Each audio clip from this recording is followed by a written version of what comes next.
Bismillahirrahmanirrahim. Assalamualaikum warahmatullahi wabarakatuh.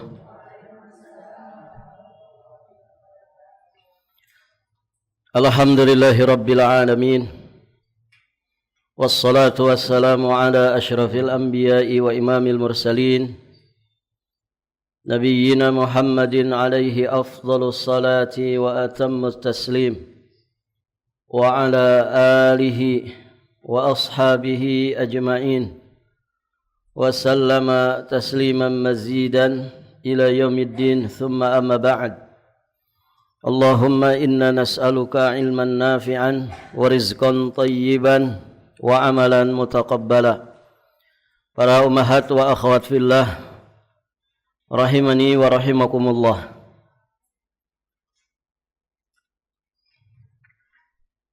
Pada kesempatan ini kita akan membahas dalil terakhir dari bab pertama Kitabut Tauhid. Dalil yang kelima, betul ya?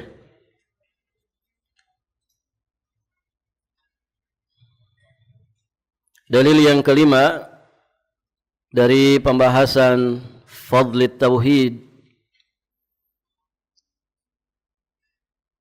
adalah hadis yang diriwayatkan oleh Imam At-Tirmidzi, dan Imam At-Tirmidzi menghasankan hadis ini.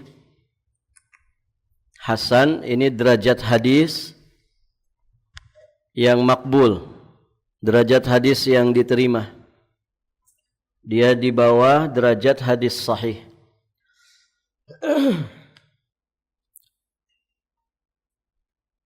Dari jalan sahabat yang mulia Anas bin Malik radhiyallahu taala anhu. Anas bin Malik adalah seorang sahabat yang mulia. Anas bin Malik bin An-Nadhr Al-Ansari Al-Khazraji. Beliau ini khadimnya Rasulullah sallallahu alaihi wasallam. Pernah menjadi pembantu Nabi selama 10 tahun. Jangan dilihat pembantunya, tapi dilihat siapa majikannya. 10 tahun itu beliau membersamai Nabi sallallahu alaihi wasallam. Tentu bersama dengan orang yang mulia ini merupakan kemuliaan tersendiri. Maka sahabat Anas bin Malik radhiyallahu taala anhu termasuk sahabat yang banyak meriwayatkan hadis. Ditambah lagi Rasulullah sallallahu alaihi wasallam pernah mendoakannya agar dilimpahkan keberkahan pada anak juga pada hartanya. Dan doa Nabi ini diijabah. Beliau termasuk sahabat yang terakhir meninggal dunia. Wafatnya di tahun 93 Hijriah. Nabi itu wafatnya di tahun 11 Hijriah. Di tahun 11 Hijriah. Berarti usia beliau ini menyentuh angka 100. Wafat pada tahun 93 Hijriah di negeri Basrah. Dan ibu-ibu yang dirahmati Allah, doa Nabi kepada Anas bin Malik kemudian sangat dianjurkan untuk selalu dibaca oleh kaum muslimin. Nah, itulah doa yang pernah kita sampaikan. Allahumma akthir mali wa waladi. Lanjutkan ibu. Pernah di PR-kan kan? Allahumma akthir mali wa waladi wa barik li fima a'taitani wa atil hayati ala ta'atika wa ahsin amali. Allahumma ya Allah aktsir mali, perbanyaklah hartaku. Pada doyan harta enggak di sini? Allahumma aktsir mali, ya Allah perbanyaklah hartaku. Wa waladi, perbanyaklah anak-anakku. Anas bin Malik itu beliau menyampaikan semasa hidupnya ada puluhan anaknya yang beliau kuburkan dengan tangannya sendiri. Jadi orang tua menguburkan jenazah anaknya. Kenapa? Banyak anaknya yang meninggal dunia mendahului beliau. Karena beliau mendapatkan doa dari Nabi, panjang usia, berkah harta dan juga berkah anak-anak. Anaknya banyak. Allahumma aktsir mali, ya Allah perbanyaklah hartaku dan anak-anakku. Wa barik li, dan berkahilah untukku fima a'taitani, apapun yang engkau berikan kepadaku. Banyak orang yang kaya raya, tapi tidak semua kekayaan itu diberkahi Allah. Banyak orang yang punya anak, tapi tidak semua anak itu menjadi keberkahan bagi orang tuanya. Maka yang kita minta adalah keberkahan dari apapun yang Allah Subhanahu wa taala anugerahkan. Wa atil hayati, dan panjangkanlah usiaku ala ta'atika, di atas ketaatan kepadamu. Kemudian wa ahsin amali, perbaikilah amalku, waghfirli, dan ampunkanlah dosaku. Ada berapa poin di situ? Berapa, Bu? Ya Allah perbanyaklah hartaku, 1. Perbanyaklah anak-anakku, 2. Berkahilah apapun yang engkau berikan kepadaku, 3. Panjangkanlah usiaku di atas ketaatan kepadamu, 4. Perbaikilah amalku, 5. Dan ampunkanlah dosa-dosaku, 6. Ada 6 poin di situ. Dan 6 poin ini semuanya adalah keinginan manusia. Ibu pengen banyak harta? Pengen. Banyak anak? Pengen. Ada yang enggak pengen? Berkah dari apa yang Allah berikan kepada kita. Apapun yang Allah berikan kepada kita diberkahi Allah. Semua ingin. Panjang usia, di atas ketaatan, Masya Allah. Rata-rata kita masih betah di dunia. Pengen panjang usia. Diperbaiki amal, semuanya juga ingin. Diampunkan dosa-dosa, semuanya juga pengen. Ini nikmat dunia dan nikmat akhirat terkumpul di doa ini. Dan inspirasi dari doa ini adalah doanya Rasulullah kepada Anas bin Malik. Taib, ibu-ibu yang dirahmati Allah. Nah, hadis yang akan kita bahas ini dari jalan sahabat Anas bin Malik radhiyallahu taala anhu. Beliau menyampaikan, aku telah mendengar Rasulullah sallallahu alaihi wasallam bersabda, qala Allah taala, Allah Subhanahu wa taala berfirman. Berarti hadis apa ini? Hadis qudsi. Kalau Rasulullah bersabda, kemudian beliau menyampaikan Allah berfirman, itu namanya hadis qudsi.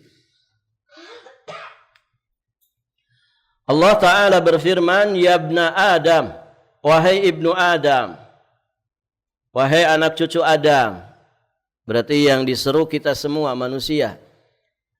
Lau ataitani bikurabil ardi khataya, sekiranya engkau datang kepadaku dengan membawa kesalahan-kesalahan atau dosa-dosa sepenuh bumi, summa laqitani, kemudian engkau berjumpa denganku, la tusyriku bi syai'an, dalam keadaan tidak menyekutukan diriku dengan sesuatu apapun. La ataituka, maka sungguh aku akan datang kepadamu biqurabiha magfiratan, dengan memberikan ampunan sepenuh bumi itu juga. Barakallahu fikum. Jelas ya syahidnya terkait dengan dosa syirik. Orang datang menghadap Allah Subhanahu wa taala di akhirat, kalau dia tidak berbuat syirik kepada Allah Subhanahu wa taala sedikit pun, maka ibu yang dirahmati Allah, dosanya walaupun sepenuh bumi itu akan diampuni oleh Allah Subhanahu wa taala. Ini keistimewaan tauhid. Jadi kesimpulannya dari hadis ini, ahli tauhid itu bisa diampuni seluruh dosanya.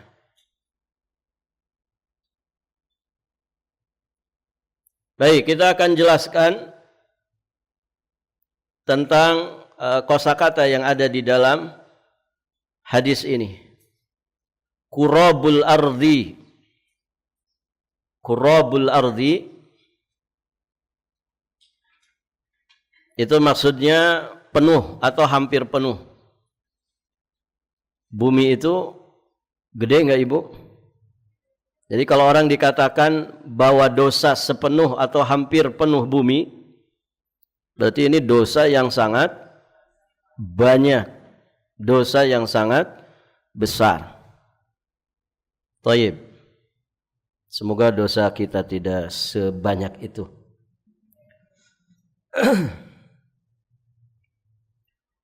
Khataya itu kesalahan-kesalahan. Bisa dimaknakan dosa-dosa. La tusyriku bi syai'an. La tusyriku bi syai'an. Tidak menyekutukanku dengan sesuatu apapun. Maksudnya engkau tidak menyekutukanku dengan suatu jenis apapun dari jenis-jenis kesyirikan. Jadi dia tidak bawa dosa syirik. Ada yang begitu, Bu? Menghadap Allah tanpa membawa dosa syirik. Baik syirik kecil, syirik besar, syirik nampak, ataupun syirik hati, syirik tersembunyi. Syirik dalam cinta, syirik dalam takut. Pokoknya semua jenis kesyirikan dia tidak memilikinya. Ada yang begitu? Ada. Ya, para nabi dan rasul jelas, gitu ya. Kemudian orang-orang saleh, para ulama rabbani yang dalam masa kehidupannya begitu bersih, terjaga fitrah keislaman dan keimanannya sampai meninggalnya. Barakallahu fikum. Kalau model-model kita, barakallahu fikum, mungkin ada di antara ibu-ibu yang dari semenjak akil baligh tidak pernah punya keyakinan syirik, tidak pernah mengucapkan ucapan syirik, tidak pernah melakukan perbuatan-perbuatan syirik, tidak pernah berkeyakinan syirik. Mungkin ada di antara kita yang seperti itu. Kalaupun ada yang kemudian pernah terjatuh, dulu pernah ngasih sesaji waktu hajatan anak pertama. Dulu mungkin kita pernah punya keyakinan kita ternyata keyakinan syirik, khurafat, takhayyul, dan lain sebagainya. Ada mungkin yang pernah datang ke dukun.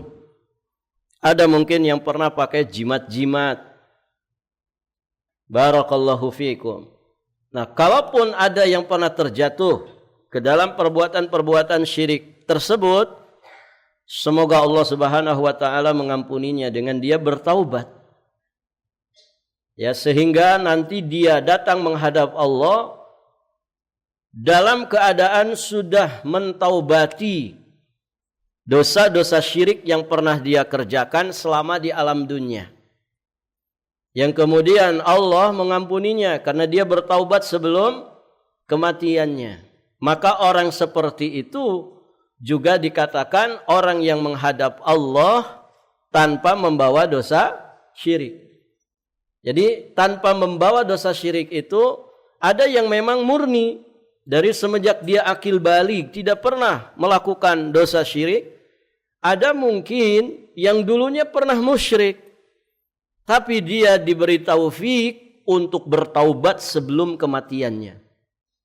Nah, itu juga sama. Berarti dia menghadap Allah tanpa membawa dosa syirik.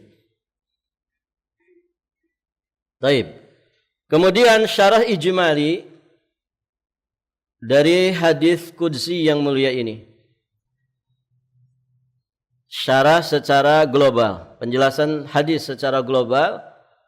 Di dalam hadis qudsi ini Allah mengabarkan kepada kita bahwa siapa yang meninggal dunia dalam keadaan tauhidnya itu murni, ikhlas kepada Allah Subhanahu wa taala, disertai sikap meninggalkan semua jenis kesyirikan, maka sesungguhnya Allah akan mengganti keburukan-keburukannya dengan kebaikan-kebaikan. Hingga kalaupun seandainya dosa-dosanya sepenuh bumi atau hampir sepenuh bumi sekalipun.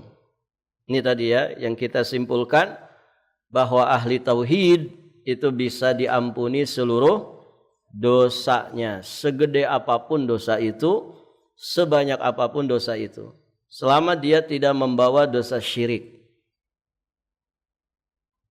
Dan dari sini kita memahami betapa mengerikannya dosa syirik.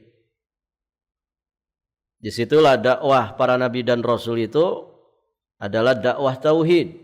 Dakwah mengajak manusia supaya tidak berbuat syirik. Karena itu setidak-tidaknya yang menjadikan manusia itu kalaupun disiksa tidak kekal di dalam siksa api neraka. Baik, ibu-ibu yang dirahmati Allah. Kemudian faidah-faidah yang bisa kita ambil dari hadis qudsi ini.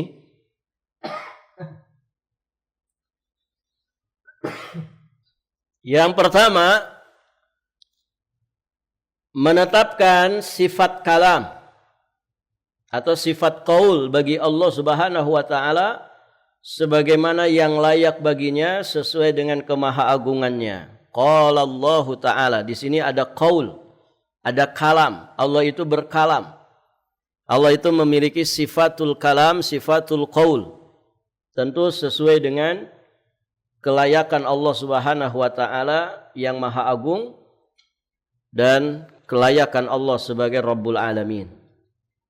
Kemudian pelajaran berikutnya menjelaskan hadis ini, menjelaskan tentang luasnya karunia dan rahmat Allah.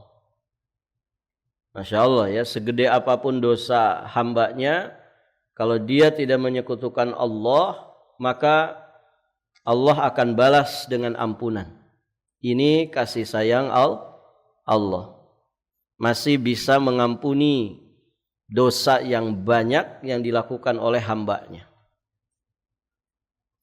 Makanya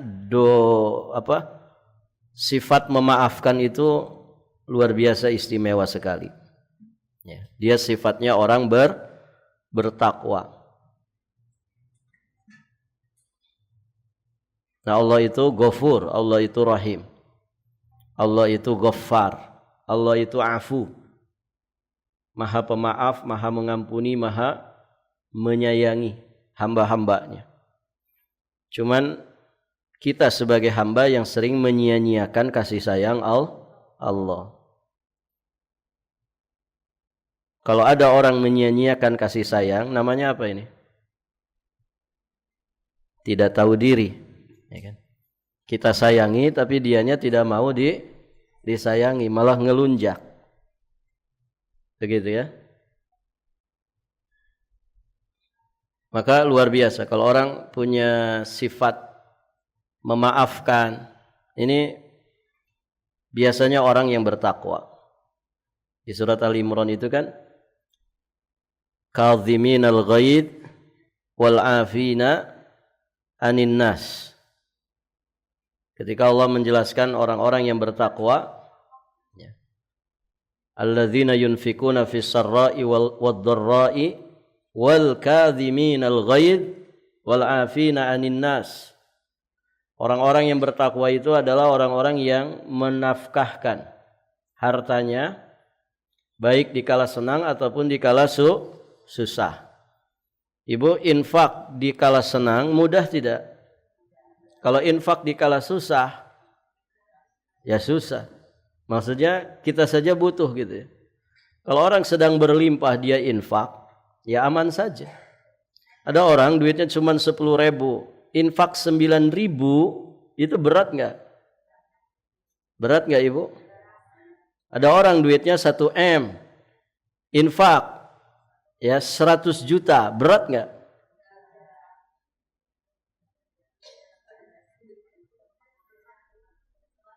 Duit ibu 1 miliar, infaknya 100 juta, berarti berapa persennya? 10%. 10%, ya betul bu? Mudah-mudahan betul. Tidak pernah punya duit segitu sih. Taib. Kalau orang punya duit 10.000, infaknya 9.000, berarti berapa persen? 90%. Gede mana tuh dengan yang 100 juta tadi? Gede yang 90%. Ada yang duitnya 1 M, infaknya 90%. Ada, mungkin ada gitu. Tapi kayaknya nggak ada di sini gitu. Ibu yang dirahmati Allah. Itu orang bertakwa itu infak dikala susah, dikala senang, dikala lapang, dikala sempit, selalu berinfak. Wal kadhiminal ghaidh, dan orang-orang yang mampu menahan amarah. Ibu, nahan amarah bisa? Alhamdulillah. Coba yang berikutnya, wal 'afina 'anin nas, suka memaafkan kesalahan orang. Nah, ini berat ini.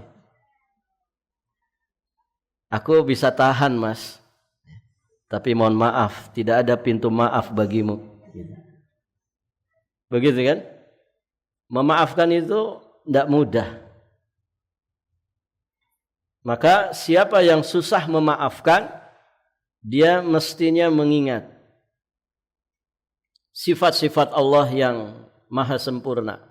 Allah itu pemaaf, innaka afuwun tuhibbul afwa. Allah itu disifati dengan Ghafur, dengan Ghaffar. Gitu ya. Kadang ada suami salah dikit, istrinya susah maafin, gitu ya. Muter-muter dulu kalau mau maafin tuh. Ujung-ujungnya suami yang Barakallahu fikum. Nah, itu ibu-ibu yang dirahmati Allah. Nah, kalau Allah rahmatnya begitu luas, karunia-Nya begitu luas. Lihat orang yang membawa kesalahan sepenuh bumi, dengan mudah Allah Subhanahu wa taala memaafkannya selama dia tidak berbuat syirik kepada Allah Subhanahu wa taala. Kemudian yang ketiga, ini yang pernah kita bahas, mati di atas tauhid yang ikhlas. Ini dengan ungkapan yang mungkin sedikit berbeda. Mati di atas tauhid yang murni adalah syarat untuk mendapatkan ampunan dosa. Maka ada beberapa keadaan. Pertama, siapa yang mati di atas syirik besar, nerakalah tempat kembalinya. Mati di atas syirik besar. Maka berlaku firman Allah, innallaha la yaghfiru ayyushraka bih. Sesungguhnya Allah tidak akan mengampuni dosa syirik. Kalau orang mati di atas dosa syirik besar, maka jelas ini tempat kembalinya pasti neraka. Ada orang sedang ritual pesugihan, hutannya kebakaran, dia di atas gunung, hutannya kebakaran, mati kebakar di situ. Tidak diketahui taubatnya. Orang sedang asik dia pesugihan, nyembah-nyembah setan di situ. Ini di dunia saja sudah dibakar kayak gitu. Orang yang mati di atas syirik besar, neraka tempat kembalinya. Tidak akan diampuni dosa syiriknya. Yang kedua, siapa yang mati dalam keadaan bersih dari syirik besar, namun dia memiliki sedikit syirik kecil.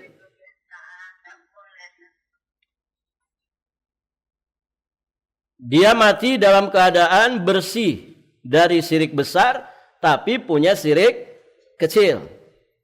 Dan ternyata kebaikan-kebaikannya itu lebih berat daripada keburukan-keburukannya. Maka orang yang keadaannya seperti ini, dia bisa masuk surga. Kebaikannya itu menghapuskan keburukannya. Nah, sebagian ulama mengatakan syirik kecil juga sama tidak diampuni kalau dibawa mati. Begitu ya. Namun bisa jadi ketika kebaikan orang itu lebih berat daripada keburukan-keburukannya, maka dia masuk surga. Yang ketiga, siapa yang mati dalam keadaan bersih dari syirik besar, sedangkan dia memiliki syirik kecil, sementara keburukan-keburukannya lebih berat timbangannya daripada kebaikan-kebaikannya, maka dia pun berhak masuk neraka, namun dia tidak akan kekal di dalamnya.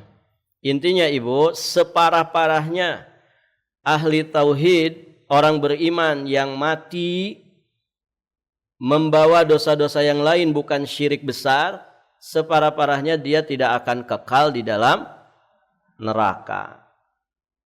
Begitu. Artinya berarti tempat terakhir dia adalah surga. Namun sudah kita sering sampaikan, itu jangan menjadi target. Jangan menjadi cita-cita. Ustaz, saya mau cita-citanya di poin ketiga ini saja deh. Jangan ibu. Gak kuat kita ini, gak tahan dengan siksa neraka. Dikasih tidak hujan saja 2 minggu, ngomel-ngomel. Gitu kan. Mana lagi hujan. Gitu ya. Alhamdulillah kemarin hujan. Ya kan? Barakallahu fiikum. Jadi jangan ditargetkan. Kalau nargetkan itu yang paling ideal. Sebagaimana petunjuk Nabi, targetkanlah surga Firdaus. Apa iya Ustaz? Saya ada tampang Firdaus. Jadi suaminya kan namanya Pak Firdaus. Barakallahu fikum. Ya, Ibu, semua kita punya hak yang sama untuk bisa selamat. Punya potensi yang sama untuk bisa selamat. Ya kan, Ibu? Kita sama Abu Bakar Siddiq sama enggak hari-harinya? Sama 24 jam. Abu Bakar As-Siddiq wafat di usia 63 tahun. Ibu di sini mungkin ada yang sudah lewat 63 tahun. Ya kan? Masya Allah. Kita punya waktu, kesempatan yang diberikan itu sama. Maka berarti kita punya potensi yang sama untuk bisa berlomba di dalam kebaikan. Maka targetlah yang paling ideal. Apabila kalian meminta kepada Allah, maka mintalah surga Firdaus. Itu dulu ditarget. Jadi kalau menceng-menceng dikit, ya tidak jauh dari Firdaus begitu. Jangan membidik surga paling rendah. Nanti kalau meleset kemana, Bu? Nah itu. Berlomba dalam kebaikan. Fastabiqul khairat. Itu dulu, ikhtiar dulu. Ya, berlomba di dalam kebaikan. Baik, munasabatul hadis. Hubungan hadis dengan judul bab tentang keutamaan tauhid jelas ya. Bahwa siapa yang meninggal dunia dalam keadaan bersih dan murni dari kesyirikan dengan semua jenisnya, maka dia masuk surga sekalipun dosa-dosanya sepenuh cakrawala bumi ini. Barakallahu fikum. Baik, ibu-ibu yang dirahmati Allah, kita lanjut. Bab yang baru. Qala al-muallif rahimahullahu ta'ala, babu man haqqaqat tauhida dakhalal jannata bighairi hisab. Bab barang siapa yang mentahqiq tauhid.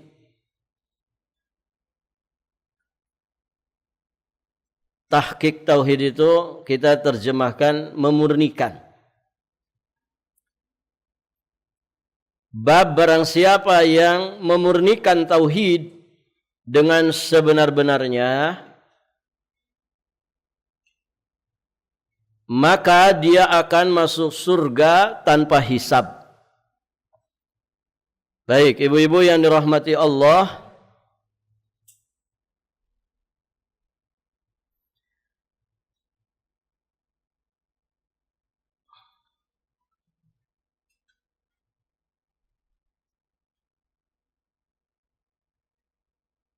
ini termasuk keistimewaan tauhid yang sangat tinggi. Jadi puncak dari keutamaan tauhid adalah orang itu langsung masuk surga tanpa hisab dan tanpa azab. Ini yang seharusnya kita cita-citakan semasa kita di alam dunia ini. Bagaimana kita mendapatkan firdaus secara langsung, tanpa hisab juga tanpa azab. Taib, ibu-ibu yang dirahmati Allah. Nah, untuk sampai ke derajat itu, maka ibu-ibu yang dirahmati Allah, batas minimalnya atau kadar minimal untuk orang bisa mencapai puncak keistimewaan ini, maka dia harus memurnikan tauhid dari 3 jenis dosa. Ibu lihat di footnote-nya itu. Memurnikan tauhid atau merealisasikan tauhid dengan sebenar-benarnya, itu maksudnya adalah memurnikannya dari 3 dosa sekaligus. Pertama, dari dosa syirik. Dosa syirik ini dosa yang merusak, bahkan bisa membatalkan syahadat la ilaha illallah. Kemudian yang kedua, bersihkan tauhid kita dari dosa bid'ah. Bid'ah ini yang merusak bahkan membatalkan syahadat Muhammad Rasulullah. Kemudian maksiat-maksiat. Berarti dosa di bawah syirik, dosa di bawah bid'ah.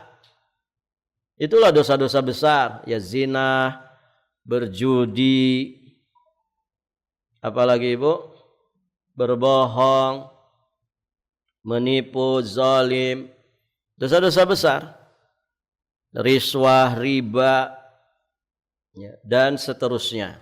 Ada kitab khusus namanya Al-Kabair, karya Imam Adz-Dzahabi yang membahas dosa-dosa besar. Kemudian di bawah dosa besar apa? Di bawah dosa besar apa, Bu? Di bawah dosa besar ya kecil. Dosa-dosa kecil. Dosa kecil ini tanpa taubat bisa terhapus. Di antaranya dengan misalkan puasa Ramadan ke Ramadan berikutnya, 1 Jumat ke Jumat berikutnya, 1 umroh ke umroh berikutnya, langkah-langkah kaki kita menuju masjid. Kemudian dosa kecil yang terjadi antara satu salat dengan salat berikutnya, kalau kita mengerjakannya itu terhapus. Tanpa taubat dosa kecil itu bisa terhapus. Tapi kalau dosa besar wajib taubat. Nah, ibu yang dirahmati Allah, ini tingkatan minimal untuk dikatakan kita itu telah memurnikan tauhid. Yang puncak keistimewaannya masuk surga tanpa hisab, tanpa azab.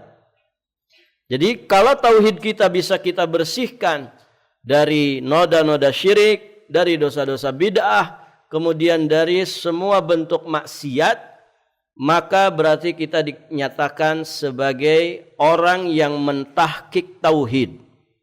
Orang yang telah memurnikan tauhidnya dengan sebenar-benarnya. Nah, ada tingkatan yang lebih istimewa dari itu.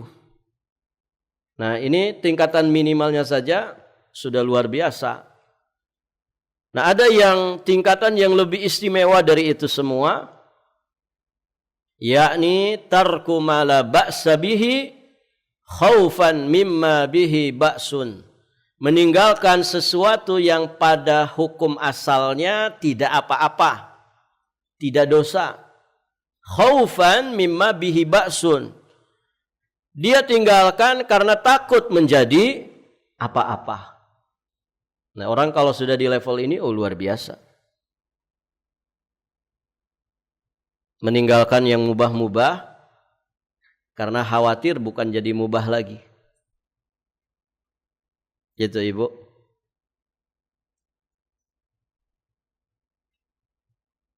Nah, ada orang sudah di level itu tuh luar biasa. Ini orang-orang yang makomnya sangat tinggi. Dia bisa meninggalkan sesuatu yang pada asal hukumnya tidak dosa. Tapi dia tinggalkan karena khawatir jadi dosa. Baik, ibu-ibu yang dirahmati Allah. Namun fokus pembahasan kita pada makna dari tahqiq tauhid tadi. Bahwa orang yang memurnikan tauhid dengan sebenar-benarnya, itu maksudnya orang yang memurnikan tauhidnya dari dosa syirik, dosa bid'ah, dan maksiat. Bagaimana gambaran orang-orang yang telah dinyatakan murni tauhidnya? Nah, ternyata cerminannya ada. Orang-orang yang dikatakan telah mentahqiq tauhid itu ternyata memiliki ciri-ciri. Apa aja ciri-cirinya? Maka kita bisa bercermin dari para tokoh yang memang sudah dinyatakan mereka itu orang-orang yang telah mentahqiq tauhid. Maka beliau bawakan di sini contoh gambaran orang-orang yang dinyatakan sebagai pentahqiq tauhid. Yang pertama, di dalil pertama, muallif membawakan satu ayat tentang sosok Nabiullah Ibrahim Al-Khalil alaihi salam. Beliau dikenal sebagai bapaknya ahli tauhid. Beliau juga dikenal sebagai Khalilur Rahman atau Khalilullah, kekasih sejatinya Allah Subhanahu wa taala. Maka kita lihat cerminan karakteristik atau sifat-sifat dari orang yang mentahqiq tauhid. Ini telah dicontohkan oleh Nabiullah Ibrahim alaihi salam yang sudah dinyatakan oleh Allah di surat An-Nahl ayat 120. Inna Ibrahima kana ummatan qanitan lillah hanifan walam yaku minal musyrikin. Sesungguhnya Ibrahim itu adalah seorang imam. Ummatan di situ yakni imam, ya sosok panutan. Qanitan, qanit, orang yang qanit. Ini kadang dijadiin nama. Siapa ibu nama putrinya? Qanita Ustad. Gitu. Nah, qanitah itu maksudnya wanita yang taat. Qanitan, sangat taat, patuh kepada Allah. Hanifan. Nah, Hanif juga sering dijadiin nama. Hanif itu lurus. Kemudian walam yakum minal musyrikin, dan Ibrahim tidak termasuk golongan orang musyrik. Kita tambahkan ayat berikutnya. Ayat berikutnya ayat keberapa?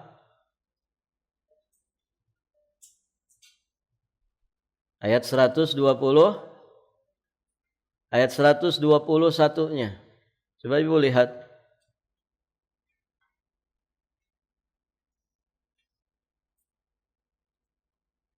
Syakiran li'an umih. Izzabahu wa hadahu ila siratim mustaqim. Kita jadikan dua ayat Ibu ya, supaya melengkapi sifat dari Nabiullah Ibrahim. Inna Ibrahim kana ummatan qanitan lillahi hanifan wa lam yakun minal musyrikin syakiran li an'umih. Jadi ada 5 sifat pada sosok Nabiullah Ibrahim alaihi salam sebagai bapak tauhid. Sebagai sosok yang dinyatakan telah memurnikan tauhid dengan sebenar-benarnya. Yang pertama, sifat beliau itu ummatan, ummah. Ummah yang dimaksud adalah imam. Beliau itu seorang imam, seorang pembimbing kepada kebaikan. Kenapa kemudian dikatakan sebagai ummatan? Ungkapannya dengan kalimat ummah, yang biasanya makna ini terkait dengan sekelompok manusia, ummah, umat. Orang kita nyebutnya umat. Allah menamakan beliau dengan ummah, ini tentu punya hikmah. Di antaranya supaya orang yang berjalan menggapai kebaikan, orang yang sedang mengupayakan kebaikan, dan dia berjalan di atas jalan kebaikan, dia tidak merasa sendiri, sekalipun hanya sedikit orang yang melakukannya. Begitu.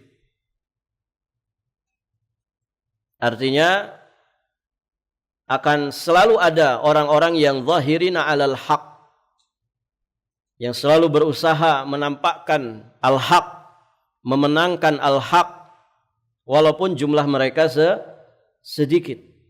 Tenang saja, ya, kita bersama orang-orang yang menjadi sosok teladan bagi kita. Begitu. Walaupun jumlahnya sedikit. Ya, demikianlah. Karena ibu-ibu yang dirahmati Allah, memang kebanyakan manusia itu lalai, kan begitu.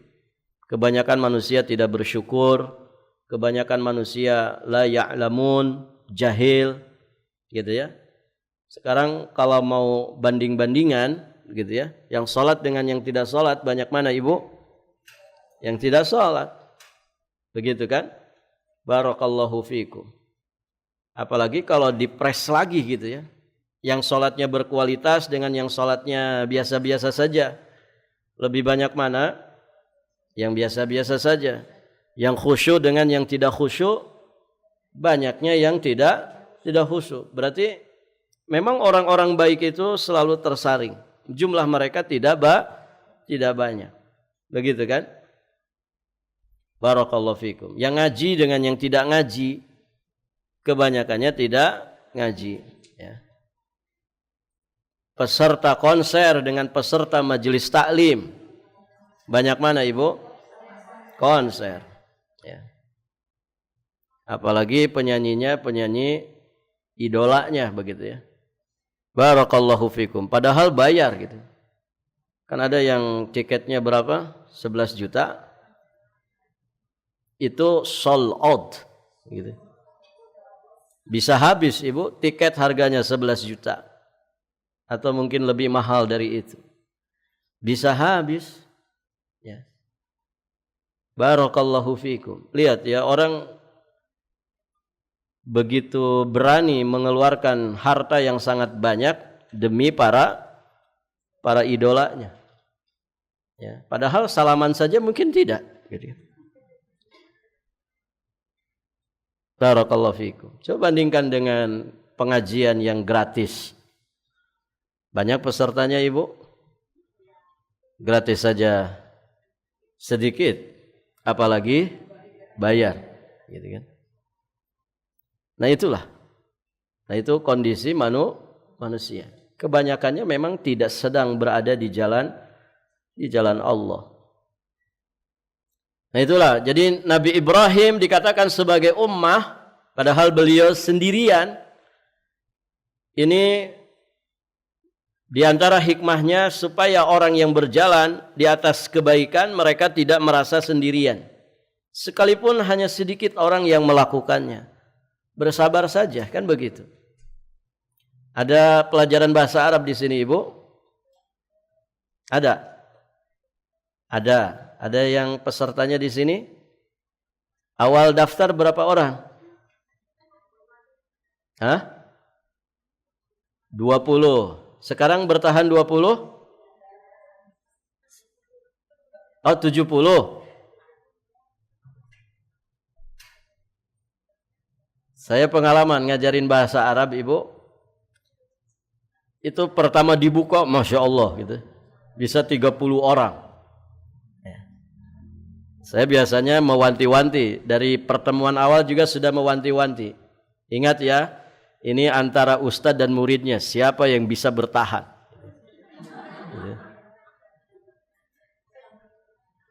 Itu nanti pertemuan kelima, ada aja Ustadz, izin Ustadz. Ya. Gitu ya. Awalnya izin, nanti berikutnya nggak izin lagi gitu. Dia mundur teratur. Gitu. Mundur teratur. Akhirnya hilang aja semuanya itu. Hilang semuanya, ustadz-ustadznya hilang gitu. Itu pengalaman Ibu. Dan pengalaman itu tidak sekali gitu. Tapi kalau di sini kayaknya tidak ya. Tidak beda jauh.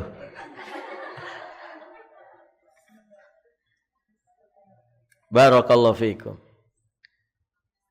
Nah, tidak semua kan bisa istiqomah. Ya, istiqomah itu yang susah. Maka berbahagialah orang-orang yang bisa istiqomah.